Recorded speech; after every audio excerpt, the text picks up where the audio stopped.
Captain John Liebert stood on the bridge of the Nemea, hands clasped behind his back, his dark eyes fixed on the swirling patterns of hyperspace outside the main viewport. The hum of the ship's engines vibrated through the hull, a steady rhythm that gave the crew an odd sense of calm in the void of space. The distress call had come hours earlier, a signal from a supposed Allied vessel in an unexplored sector near the outer rim. The ship's name wasn't familiar, but the signature's encryption was undeniably human. They had to respond. They always did. "Entering Haricon system in 30 seconds, Lieutenant Broadbent called out from navigation, while adjusting the ship's trajectory with the knowledge born from years of practice. "Haricon," muttered Corporal Zhao, leaning back in his chair at the comm station. "The name alone sounds like a place you don't want to visit." "Dry, rocky, and completely uninhabitable," quipped Dr. Andrea Lin, the ship's medical officer, from her station near the aft. "Sounds like my last camping trip." The bridge erupted in subdued laughter, even Liebert allowing the faintest smile to tug at the corners of his mouth. The Nemea's crew was hardened by countless missions, but humor was their shield against the void. "Focus," Liebert said, his voice calm but firm. The humor subsided instantly. "We have a distress call to answer. I want every system on high alert when we drop out of hyperspace. If this is a trap, I don't intend to walk into it blind." "Aye, sir," came the chorus of responses. Zhao adjusted his headset, while Gunnery Officer Mendoza ran diagnostics on the ship's weapon systems. At the far end of the room, Engineer Clark muttered something under her breath, her eyes locked on the fluctuating reactor output. "Think this one's for real?" Clark called over her shoulder, her tone more curious than skeptical. Liebert turned, giving her a faint smirk. "We don't jump into unknown space for ghost signals, Clark. If it's a prank, someone's getting court-martialed." A ripple of low laughter spread across the bridge, easing some of the tension. It wasn't uncommon for distress signals to be misfires or glitches, but this one felt different. It had come through clean, consistent, too intentional to ignore. "Dropping in 3, 2, 1, Zhao counted down, and the swirling patterns of hyperspace gave way to the vast black void, stars dotting the expanse like shards of broken glass. The planet Haricon loomed ahead, its surface a wasteland of jagged canyons and shifting dust storms. Orbiting the planet was the source of the distress signal, a solitary human ship, its darkened hull pockmarked with scorch marks and debris. "There it is," Broadbent said softly, his voice barely above a whisper. "Signals coming through strong. That's our ship." Liebert's eyes narrowed as he stepped closer to the viewport. The ship was unmistakably human in design, but its condition was worse than he had expected. "Visual on the distress signal origin," Broadbent confirmed. "It's the TSS Ardent. No visible power signatures except for the beacon. She's dead in the water." "Broadbent, hail them," Liebert ordered. "Let them know we're here." "Yes, sir." And Zhao worked his console, and the bridge fell silent as he initiated the transmission. The faint crackle of static filled the room, stretching on for several long seconds. "No response," Broadbent said, frowning. "Trying another frequency." Liebert exchanged a glance with Mendoza, who was already pulling up tactical overlays of the surrounding area. "Still nothing, Captain," Broadbent continued. "They're broadcasting the distress signal, but there's no response on any channel." "Hold us steady at 2 clicks out," Liebert ordered, his eyes locked on the Ardent. "Comms, open a channel, and keep it clean. I don't want them missing this if they're alive." Zhao nodded, leaning forward as he opened a channel. "TSS Ardent, this is the UES Nemea responding to your distress call. Do you read me?" Static crackled through the speakers, followed by a long silence. Zhao adjusted the frequencies, his brow furrowing. "Nothing, sir," he said, glancing back at Liebert. "Keep trying," Liebert replied, his tone steady. "Scan the ship. I want to know what we're dealing with." The Nemea's sensors swept over the Ardent, and the results began to scroll across the bridge monitors. Zhao shook his head, his brow furrowed. "No life signs. but the interference from the planet's atmosphere is throwing off our readings. She's a mess, he reported. Hull integrity at 30%. No active systems. If there's anyone alive on board, they're not answering. Could be comms damage, Dr. Lin suggested, though her voice carried a note of doubt. Clark snorted softly from her console. Bet they fried half their systems trying to stay alive. Let's not speculate, Liburd said sharply, though his tone lacked malice. Mendoza, weapon status. Online and ready, sir. No signs of hostiles in the area. Mendoza hesitated, then added, but this whole setup feels wrong. Agreed, Liburd muttered, stepping closer to the viewport. Something about the scene gnawed at the edges of his instincts. A derelict vessel this close to Harakon, a system no one had reason to approach. The pieces didn't fit. The hairs on the back of his neck prickled, a sensation he had learned to trust over decades of service. The ship was too damaged to be functional, yet its beacon had been activated with military precision. Captain, Broadbent said, his voice strained. The signal just cut out. Liburd's head snapped toward him. What do you mean, cut out? It's gone, sir. No warning, no interference. Just gone. Before Liburd could respond, Zhao cursed under his breath. Contact! Multiple signatures, incoming at high velocity. The ship jolted violently, cutting him off. Alarms blared across the Nemia's bridge, and the view screen lit up with incoming contacts. A fleet of Krell ships, their angular insect-like designs glinting menacingly, dropped out of hyperspace in perfect formation. They wasted no time, their weapons already charging. Defensive maneuvers! Liburd barked. Raise shields and return fire! The Nemia shuddered as the first volley struck, bright streaks of plasma fire slicing through the void. The Krell assault was overwhelming, a swarm of vessels converging like predators scenting blood. The crew scrambled to respond, their years of training barely keeping up with the chaos unfolding around them. Broadbent, evasive pattern Delta 5, Liburd shouted. Zhao, call for reinforcements. Signals jammed, sir, Zhao replied, his voice tight with frustration. The Nemia's guns roared, sending bursts of retaliatory fire into the Krell ranks, but the enemy's numbers were staggering. One by one, the ship's systems faltered under the relentless assault. Shields at 30%, Mendoza called out. Hull breaches on decks 3 and 4. Dr. Lin braced herself against a console as the ship lurched again. We can't take much more of this. Liburd gritted his teeth, his mind racing through options. They were outmatched and outgunned, and every second brought them closer to destruction. But surrender was not an option. Divert all power to the engines, he commanded. We need to break free. Broadbent worked frantically, sparks raining from the consoles as he rerouted power. The Nemia surged forward, its engines straining under the load. For a fleeting moment, it seemed they might escape the kill zone. Broadbent, send a distress call. Broad spectrum, he commanded, but the comms officer shook his head. Comms are down, sir. Then the Krell unleashed their full arsenal. The Nemia's shields collapsed, and the ship was racked by a cascade of explosions. The hull groaned as the engines faltered, and the lights on the bridge flickered. Liburd was thrown against the railing, the impact knocking the air from his lungs. Around him, the crew fought to stay upright, their faces pale but focused. Sir, Zhao gasped, blood streaking down his temple. We're going down! Liburd forced himself to his feet, gripping the railing for support. Brace for impact, he ordered, his voice cutting through the chaos. The Nemia spiraled toward Harakon, fire trailing from its engines. The impact was cataclysmic. The last thing Liburd saw before the ship hit the surface was the Krell fleet hovering above, their victory assured. Metal shrieked as the Nemia tore through the rocky terrain, scattering debris across the barren landscape. When Liburd awoke, he was lying in the dirt, the air heavy with the stench of smoke and burning metal. His body screamed in protest as he tried to move, sharp pain radiating from his ribs.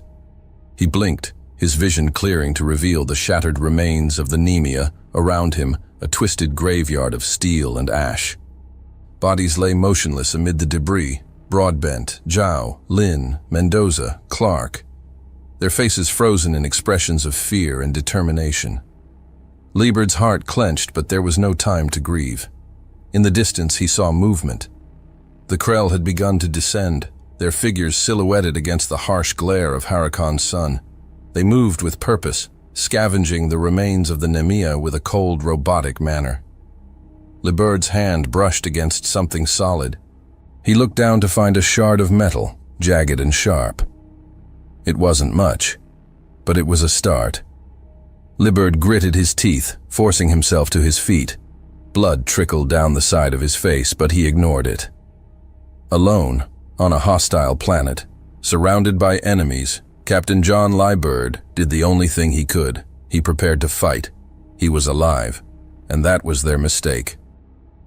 John Liebert scanned his surroundings, forcing his mind to cut through the fog of pain. And then he noticed the shrapnel embedded in his body, a grim reminder of the violence that had brought him here. He clenched his jaw, biting back a wave of nausea that threatened to overwhelm him. His injuries would slow him, but they wouldn't stop him. Not yet. The Krell might have outgunned the Nemea, but they'd made one critical error. They hadn't made sure he was dead. John's breath hitched as movement caught his eye. In the distance, Krell soldiers moved among the ruins focused on the primary wreckage, where the bulk of the ship's systems and supplies were likely concentrated. For now, they hadn't reached this isolated pocket of debris, and Liebert wasn't about to waste the opportunity. He reached for the small first aid kit sewn into his uniform, a compact, standard-issue box designed for emergencies.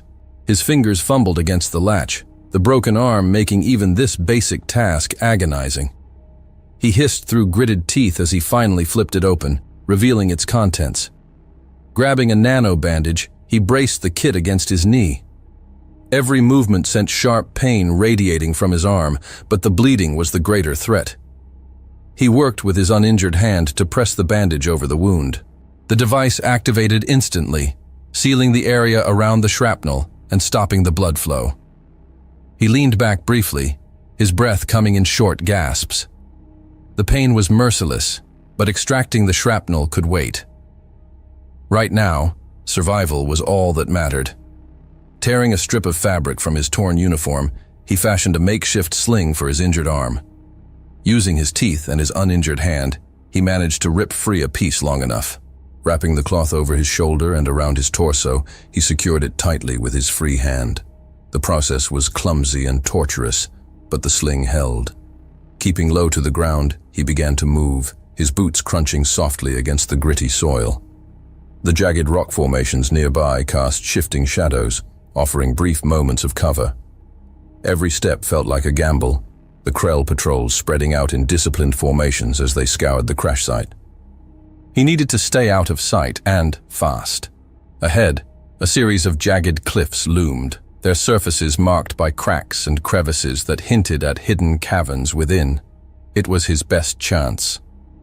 He shifted his weight onto his good leg and pressed forward, keeping his movements deliberate and controlled.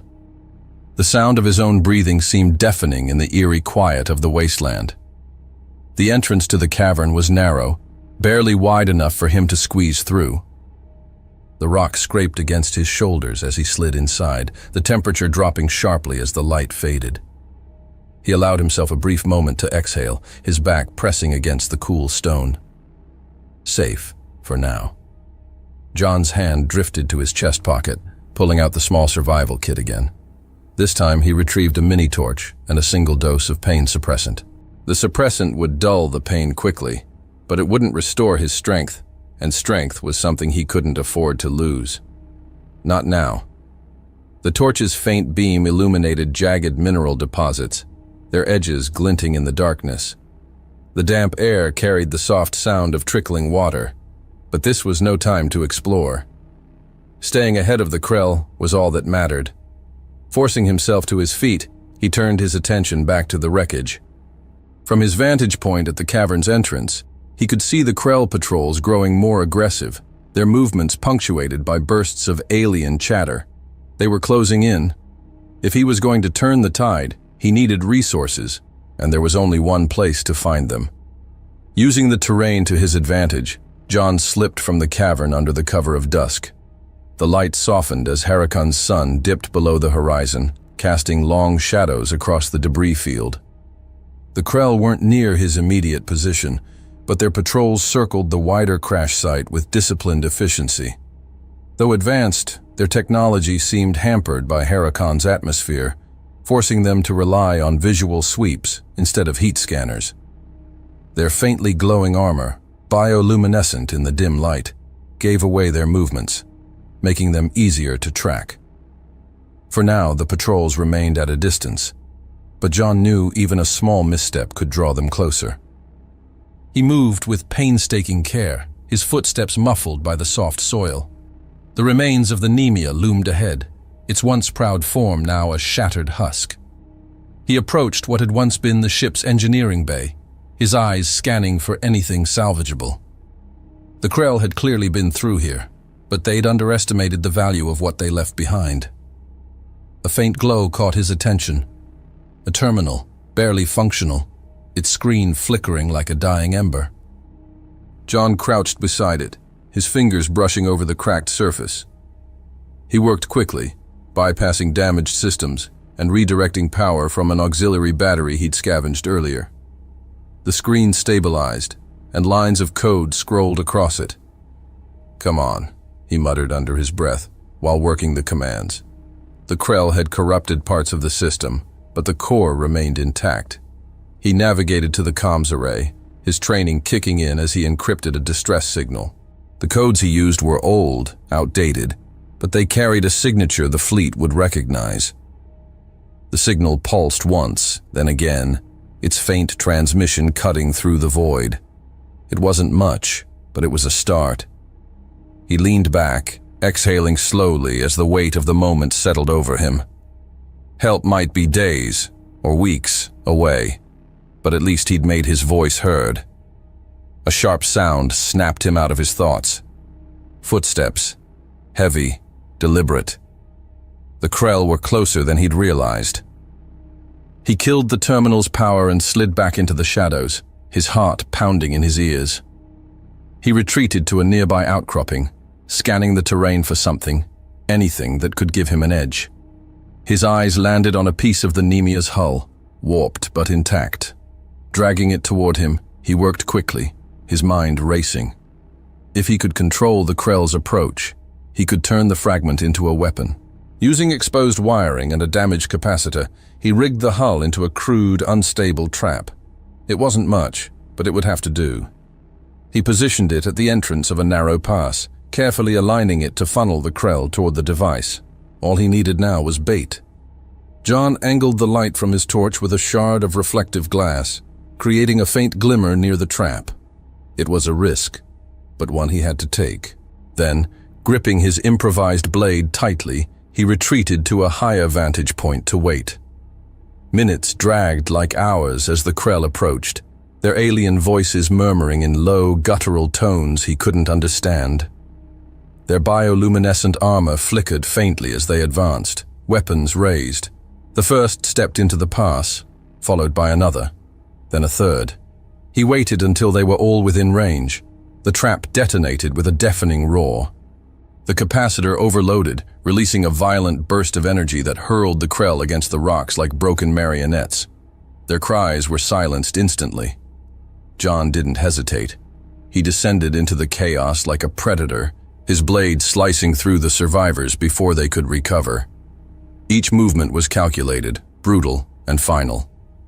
When the dust settled, he stood amid the carnage, his chest heaving with exertion. Krell bodies lay scattered around him, their glowing armor dimming as life ebbed away. He stared at them for a moment, his expression grim. This was only the beginning. He turned toward the wreckage, the faint light of the terminal still visible in the distance. The Krell weren't done searching, and neither was he. The air hung heavy with the acrid scent of burning circuitry and scorched flesh. John knelt beside one of the fallen Krell, his hands moving quickly as he stripped its body of anything useful. Their weapons were sleek and alien, their grips awkward in his human hands, but they were far more advanced than his crude blade. He examined the rifle-like device, testing its weight before slinging it over his shoulder. A belt of strange, cylindrical charges, likely grenades, was secured around his waist. "That's better," he muttered to himself, his voice hoarse from the smoke and exhaustion. The Krell's armor still pulsed faintly, casting an eerie glow on their lifeless forms. John's stomach turned, but he forced himself to focus. He couldn't afford hesitation, not here, not now. He moved methodically, gathering supplies and committing the terrain to memory. The pass where he'd set the trap was narrow, flanked by jagged rocks that created natural choke points. As the night deepened, John retreated to higher ground, a cluster of rocky outcroppings that offered a panoramic view of the wreckage below. He crouched low, his silhouette blending into the uneven terrain. The Krell patrols were more active now, their movements sharper, more urgent. They'd found the aftermath of his ambush. Through the scope of a scavenged Krell weapon, he watched them work. Their search patterns were disciplined, but their body language betrayed unease. They moved in tighter formations, their weapons sweeping in synchronized arcs. Occasionally, one would glance over its shoulder, as though expecting to find the predator lurking in the shadows. John allowed himself a faint, grim smile. They were beginning to feel it, the subtle shift from hunter to hunted. He spent hours observing, tracking their routes and identifying weak points. They returned to the same locations with predictable regularity: the main wreckage of the Namia, a cluster of supply caches they'd established, and a central point where a larger group gathered around what appeared to be a command node. Their movements followed a rhythm, one he could exploit. At dawn, John descended from his vantage point, his path taking him back through the debris field. He moved cautiously, his senses heightened. The Krell's presence was thicker here, their guttural voices audible over the distant hum of scavenged equipment. He kept to the shadows, his body pressed low against the jagged rocks. Near the ruins of the Nemia's engineering section, he found what he was looking for: the remainders of the ship's auxiliary power systems. The Krell had stripped most of it, but they'd overlooked a cluster of unstable reactor cores partially buried beneath a collapsed bulkhead. John's lips pressed into a thin line. This would do. With trembling hands, he wedged a shard of metal into the reactor's casing, the faint glow of its core spilling out like liquid fire. It was depleted, unstable, but unstable was exactly what he needed. John scavenged wires, capacitors, and a handful of shattered fuel cells, his mind piecing together the components of a crude explosive. The process was grueling. His hands trembled from exhaustion. The nano-bandage on his side, once tightly sealed, was now loosening under the strain. Blood seeped through, a stark reminder that his efforts were pushing his body beyond its limits. Sweat dripped into his eyes, stinging, but he didn't stop. He couldn't. By the time he finished, the device was primitive but functional. A single trigger mechanism, rigged to detonate on impact, was housed within a fragment of the ship's hull. He hefted it carefully, testing its weight. It wasn't elegant, but it would be enough to disrupt the Krell's operations. He secured the explosive to his pack and moved on. The first explosion tore through the Krell supply cache with a concussive force that rippled across the arid landscape of Harakon. John watched from a ridge, his body pressed low against the jagged rocks. Flames licked the edges of the wreckage, sending plumes of acrid smoke spiraling into the dusty sky. The Krell scrambled in disarray, their guttural voices sharp with confusion as they rushed to assess the damage. They hadn't seen him. Not yet. He adjusted his position, cradling the energy rifle he'd scavenged from his earlier ambush. The weapon felt foreign in his hands, its weight unbalanced, but it had become an extension of him now. He shifted his gaze to the Krell as they regrouped near the remnants of their destroyed cache. They were agitated, their movements sharp and erratic. John couldn't understand their language, but he didn't need to. Their body language told him everything. His breath was slow and controlled as he settled the rifle's scope over a cluster of Krell inspecting the wreckage. One moved to the center, gesturing sharply to the others. A leader, perhaps. John's finger tightened on the trigger. The shot was precise, the energy bolt slicing through the leader's chest in a burst of light. The creature crumpled, and chaos erupted. The remaining Krell scattered, their formations collapsing as they sought cover from an enemy they couldn't see. John didn't linger. He slid back down the ridge, using the natural terrain to mask his retreat. Every movement calculated. He had no intention of being caught. By the time the sun dipped below the horizon, John had launched 3 more strikes.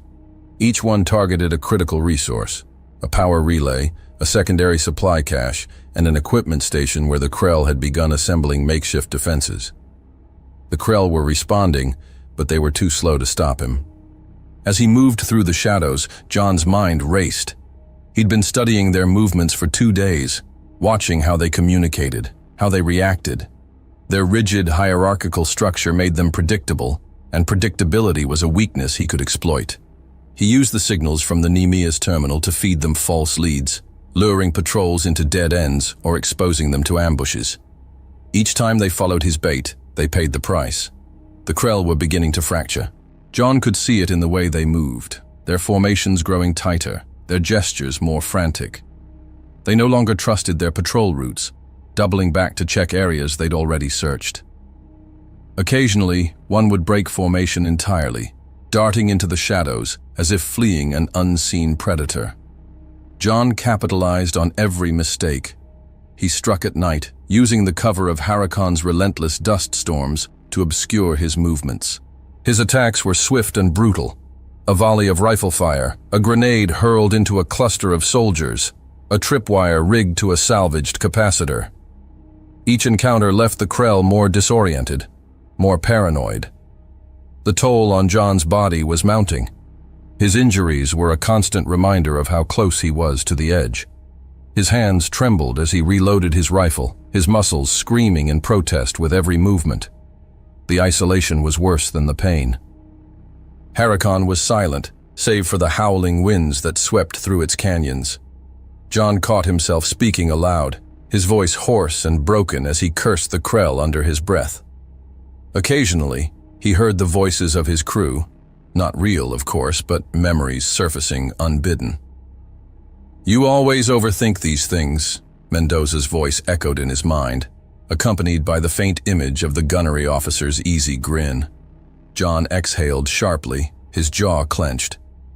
Mendoza was gone, just like the rest of them. He couldn't let himself dwell on it. "Focus," he whispered to himself, his voice barely audible over the wind. "Stay sharp." As the days stretched on, the Krell's paranoia reached a breaking point. John observed from a distance as a patrol stumbled upon one of his traps, a simple tripwire connected to a rigged explosive. The blast was devastating, scattering debris and alien limbs across the terrain. The survivors didn't regroup. Instead, they turned on each other, their weapons raised as they barked accusations in their guttural tongue.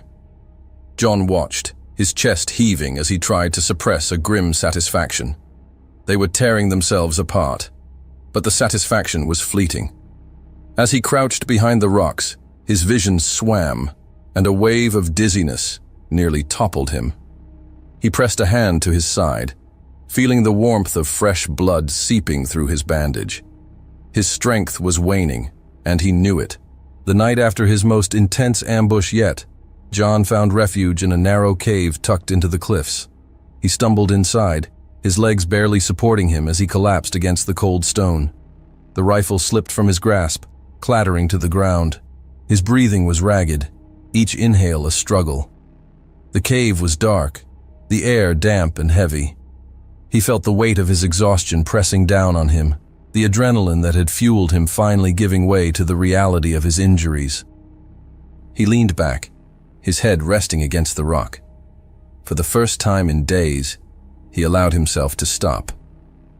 The silence was deafening, broken only by the faint trickle of water somewhere deeper in the cave. "I can't keep this up," he muttered, his voice barely audible. His hand drifted to the dog tags around his neck, his fingers brushing over the cold metal. "You hear that, Mendoza? Clark? I can't keep this up." He closed his eyes, the faces of his crew flashing through his mind. Their laughter, their voices, their determination, they were all gone, but they were with him still. They had to be. Just a little longer, he whispered, though he wasn't sure if he was talking to them or to himself. As exhaustion claimed him, John's grip tightened around the rifle at his side. The Krell might have had the numbers, the technology, the resources, but they didn't have what he had. They didn't have the ghosts. The cave was suffocatingly quiet, but John Liebert's mind was anything but. He had barely succumbed to exhaustion when a voice jolted him awake, a familiar one. "John," Clark's voice called softly, distant yet clear, tugging him back to consciousness. His eyes snapped open, his back still pressed against the cold stone. The rifle remained on his lap, his grip loose but instinctively ready, his fingers brushing the trigger. He shifted closer to the entrance, his gaze locking onto the jagged expanse of Hurakan's desolate terrain. The Krell had changed their behavior. He'd seen it in their patrols, tighter formations, more coordinated movements. They were no longer simply reacting to his attacks. They were hunting him. The shift wasn't subtle, and it wasn't random. They knew what he was, and they were adapting. John thumbed the small device clipped to his wrist, a scavenged Krell communicator that hummed faintly with intercepted signals.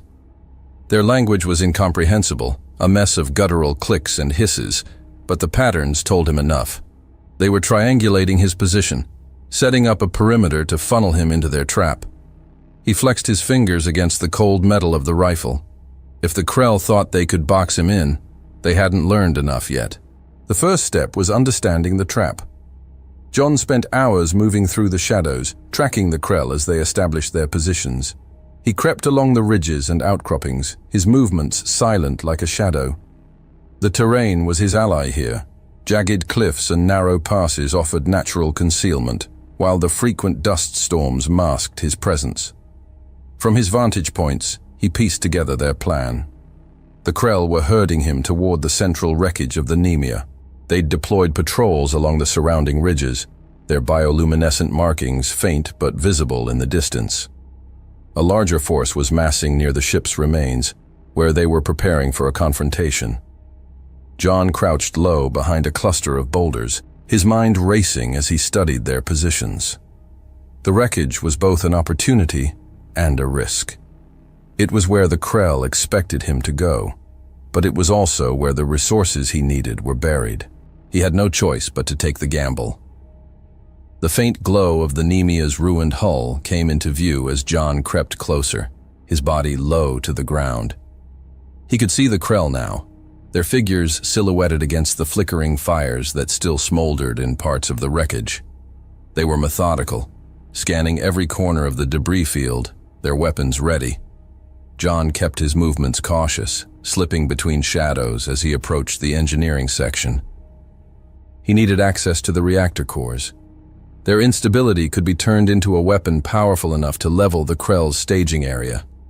The ground beneath his feet shifted, and a rock tumbled noisily down the slope.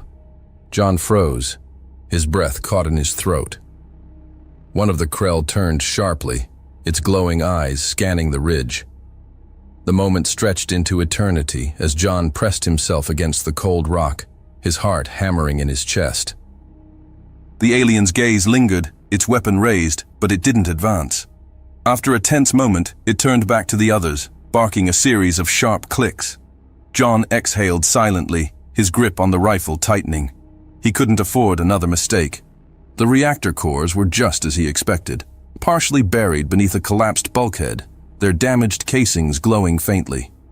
John worked quickly, his hands steady, despite the tremors of exhaustion that threatened to betray him. He scavenged wires, capacitors, and shards of metal from the surrounding wreckage, piecing together the components of a crude but devastating explosive. As he worked, his mind drifted to another mission, years ago. A jungle planet, thick with humidity and hostile fauna. His unit had been surrounded, pinned down by enemy forces with no clear path to safety. It had been John who'd devised the plan, using the environment to set traps and draw the enemy into ambushes. They'd called him reckless then, but it had worked. They'd survived. Most of them. "You can do this," he muttered under his breath, his voice barely audible. You've done it before. The explosive device was nearly complete, a cluster of reactor cores rigged to detonate on a remote trigger. It wasn't sophisticated, but it didn't need to be. It just needed to work. The Krell's movements grew more focused as the night deepened. John could see them regrouping near the central wreckage, their patrols converging into a single force. They were closing the net, confident their trap was ready. But they hadn't accounted for his trap. John positioned the explosive at the heart of the wreckage, concealing it beneath a pile of debris. He rigged the trigger to a scavenged comm relay, its signal programmed to detonate the device on his command. The blast radius would be devastating, enough to cripple the Krell's central force and throw their operation into chaos. He retreated to a ridge overlooking the wreckage, his body low to the ground as he observed the Krell. They were gathering now, their leaders barking commands as the soldiers fanned out across the debris field. John's fingers hovered over the relay, his pulse steady despite the tension coiling in his chest. From his vantage point, John watched as the Krell moved into position, their figures clustering near the explosive's concealed location. He could see the faint, bioluminescent streaks of their armor, the steady rhythm of their movements. They were confident. They believed they were in control. John's lips pressed into a thin line. They were wrong. The dim light of Harakon's twin moons illuminated the armors of the Krell clustered around the wreckage of the Nemea. John's fingers hovered over the comm relay. The faint hum of its signal felt almost alive against his fingertips. His pulse slowed, his breath steadying as he centered himself. His eyes locked on the center of the gathering, where the Krell leaders had unknowingly positioned themselves directly over his concealed explosive. He pressed the trigger.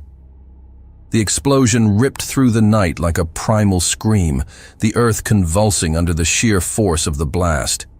A brilliant flash of light glowed on the battlefield, casting jagged shadows across the rocky terrain.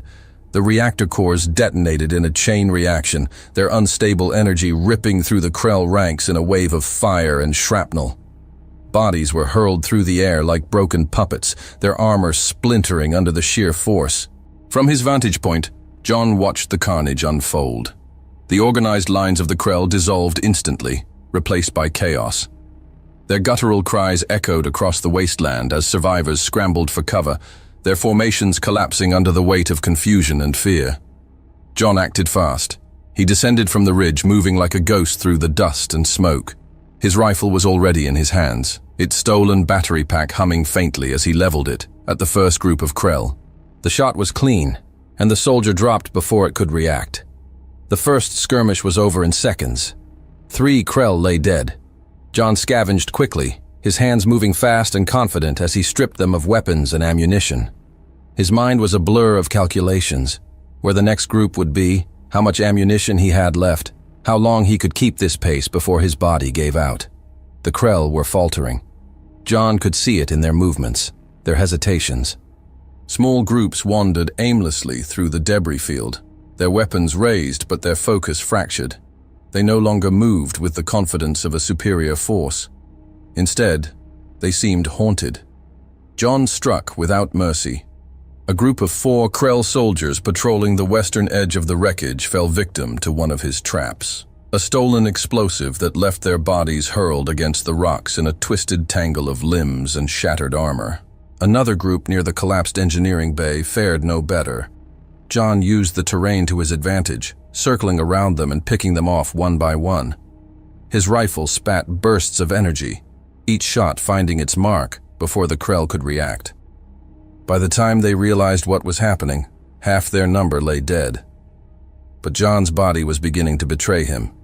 His injuries, ignored for too long, were catching up. Every movement sent a lance of pain through his side, the hastily applied bandage soaked through with blood. His breath came in short, ragged gasps, and his vision blurred at the edges.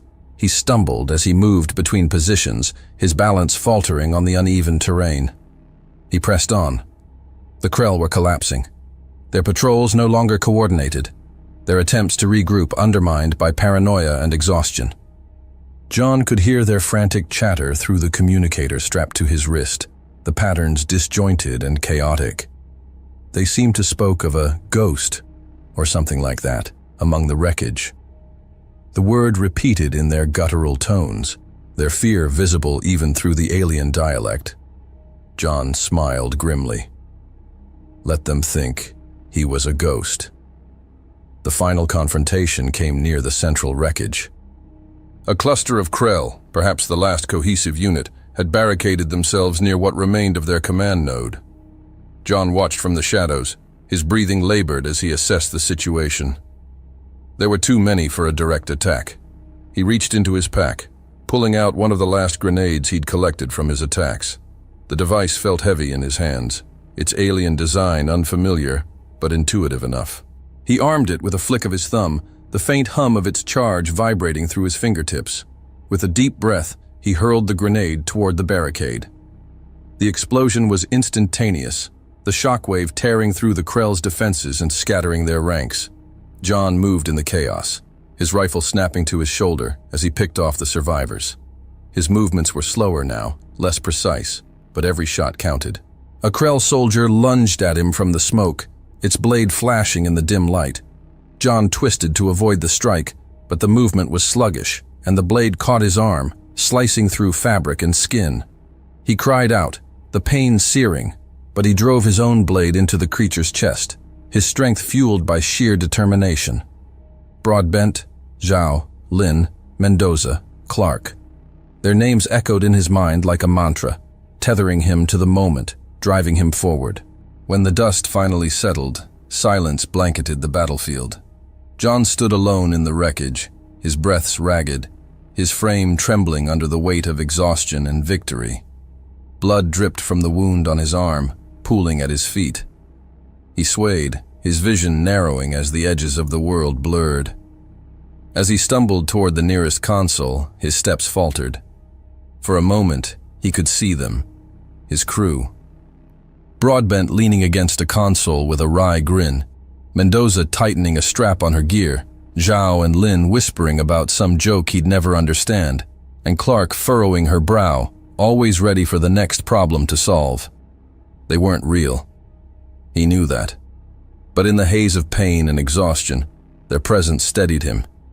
His hands shook as he accessed the comms array, his fingers fumbling over the keys. The encrypted signal pulsed weakly, the last fragment of the Nemia's strength carrying his message into the void. "This is Captain John Liberd," he rasped, his voice barely audible. "Harakon. Coordinates. Enemy. Send help." His vision swam, the edges of the console fading into darkness. He collapsed to the ground, the cold metal of the deck pressing against his cheek. His breathing slowed. The faint hum of the comms array and the imagined murmur of his crew the last sounds he heard before the darkness claimed him. Unbeknownst to John, the initial distress beacon he'd managed to send days earlier had reached the fleet. Though faint and fragmented, its encryption conveyed enough urgency that Command mobilized a reconnaissance team. They had been closing in on Harakon for the last 24 hours, triangulating the signal, their arrival delayed by the need to evade Krell patrols scattered along the outer rim. The air above Harakon trembled as the first human vessels broke through the planet's atmosphere. Their sleek hulls glinted in the light of the twin moons, a sharp contrast to the jagged desolation below. Engines roared, cutting through the choking silence that had engulfed the wreckage of the Nemia.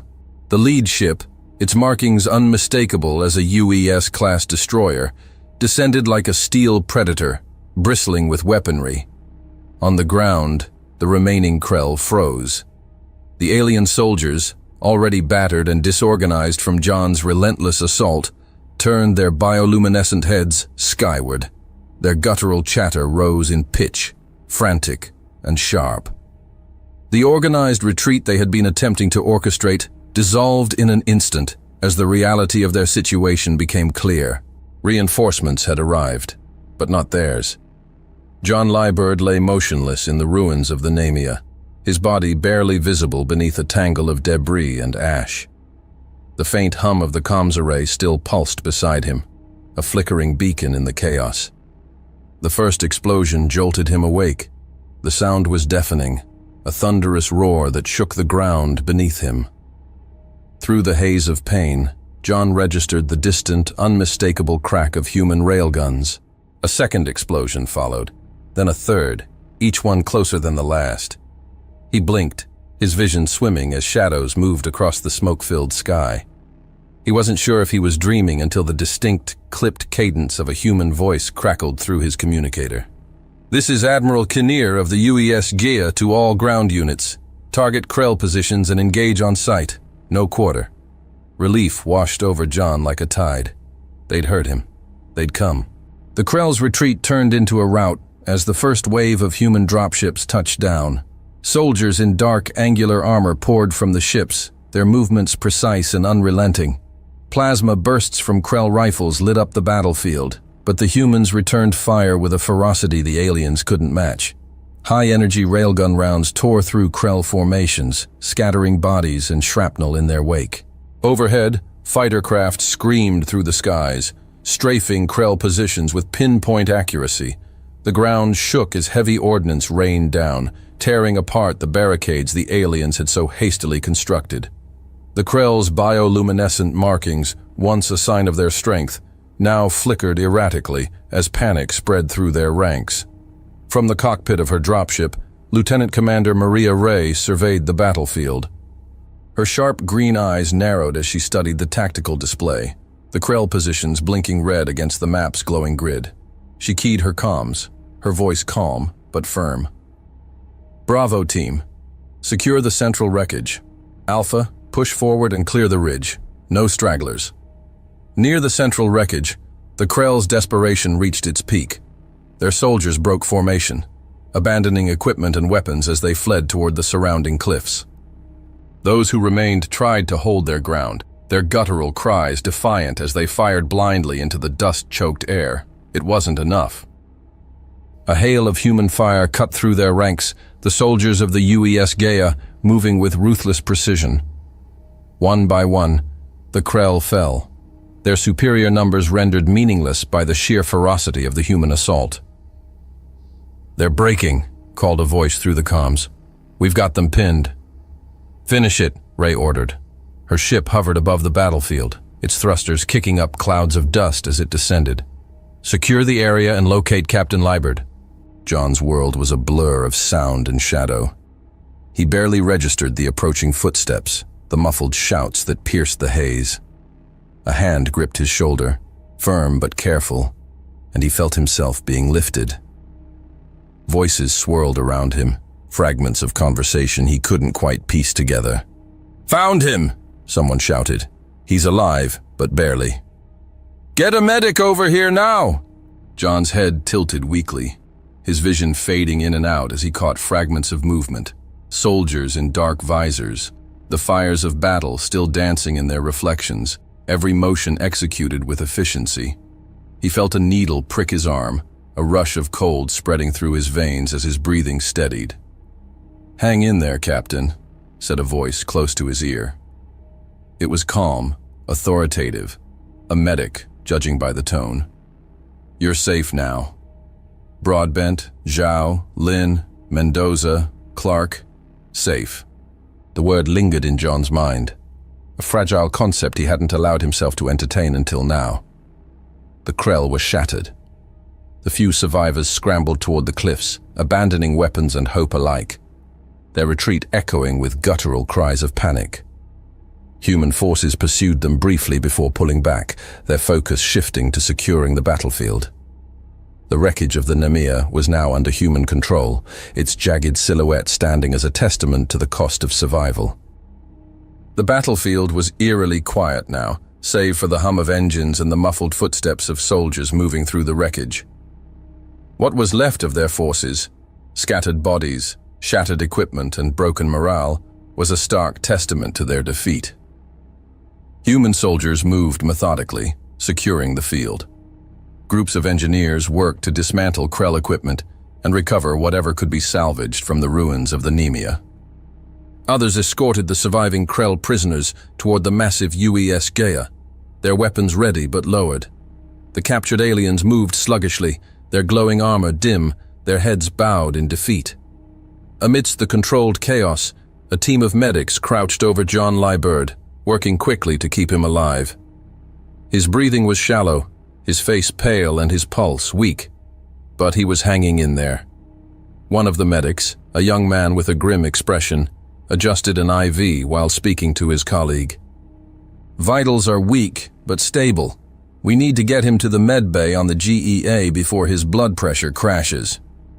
"Clear a path," the other medic barked, waving at nearby soldiers to give them space. Together, they lifted John onto a stretcher, careful not to jar the deep wounds that criss-crossed his torso and arms. John's eyelids fluttered, and he stirred slightly, his lips moving in a faint murmur. The medic closest to him leaned in, her brow furrowing. "Captain Liberd, can you hear me? You're safe now. Just hold on." John's eyes opened, barely, his vision swimming. His voice was hoarse, barely audible. "Don't forget the Krell." The medic gave him a tight smile. "Don't worry, Captain. We've got it under control." The procession to the GEA was steady and methodical. Human soldiers marched in formation, flanking the line of Krell prisoners. Medics carried John on a stretcher toward the waiting dropship that would ferry him to the medical frigate. The tension of battle had dissipated, replaced by the disciplined rhythm of a victorious army securing its hold. As they neared the dropship's ramp, one of the Krell at the front of the prisoner line stopped abruptly. Guards barked orders, shoving the alien forward, but it hesitated, turning its elongated head toward John. Its multifaceted eyes glinted faintly in the dim light, and its mandibles twitched as it spoke in a low, guttural tone. The medic beside John activated the Krell translator. The alien's clicks and hisses transformed into human words. "You were alone," the Krell said, its tone thick with disbelief. "One human did all this." John's heavy-lidded eyes opened slightly. His voice was hoarse but steady as he met the alien's gaze. "We're humans," he said. "Broadbent, Zhao, Lin, Mendoza, Clark. We never give up, and we never forget." The Krell tilted its head, mandibles twitching as if it was weighing his words. But the guards didn't give it time to linger. A sharp command sent the alien forward, and the moment passed. John was carried into the dropship as the ramp sealed shut behind them. The engines roared, lifting the craft off the planet. Through a small viewport, he caught a glimpse of Harakon fading beneath a haze of smoke and ash, the jagged wreckage of the Nemea barely visible amid the desolation. By the time the dropship docked with the Gaia, the flagship was already in orbit, its position commanding a view of the scarred planet below. John was rushed into the medical bay, where the sterile, controlled environment contrasted starkly with the chaos he'd endured. Medics worked quickly, tending to his wounds and stabilizing his vitals. Hours passed. The fleet regrouped, their sleek vessels aligning into formation, their movements precise as they prepared to jump to FTL. From his cot, propped against the wall of the medical bay, John could see Harakon through the viewport, a desolate orb marked by craters and fire. The faint glow of explosions flickered across its surface, the final remnants of the Krell's defeat. John's gaze lingered on the scene, his expression unreadable. His body ached, his mind clouded with exhaustion, but a faint sense of closure settled in his chest. The Gaia's engines flared, and the fleet surged forward, leaving Harakon behind.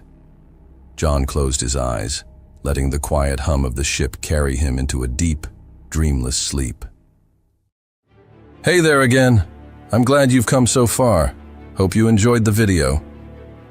Remember to hit the like button and the subscribe button. This is really important to the channel. Really important.